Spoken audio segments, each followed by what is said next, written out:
This is just a very simple 12-bar blues done with a not simple bass, because the bass pattern is a little bit unusual.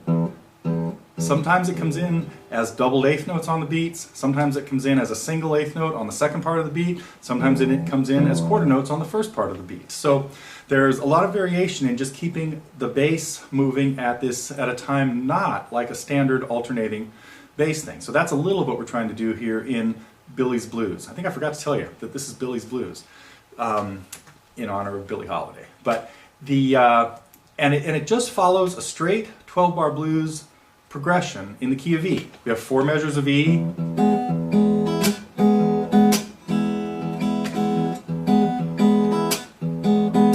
measures of A,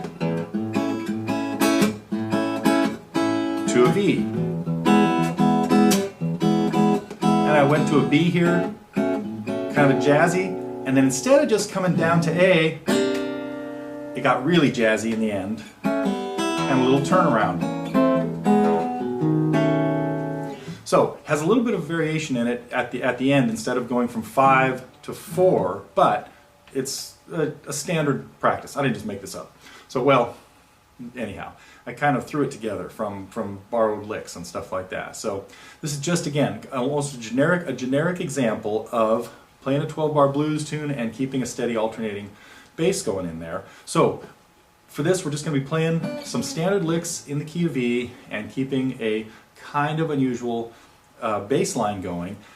Also played in, I could have written this out in 12/8 time. I chose not to, put it in 4/4, but it's being played with serious swing, meaning 1 and 2 and 3 and 4 and 1, where the ands are a little bit late.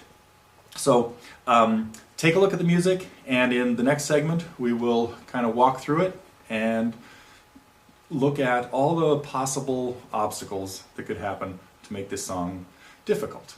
At least most of them. But it'll be a kind of a cool tune, and I don't think you'll have too much trouble with it if you take it slow enough.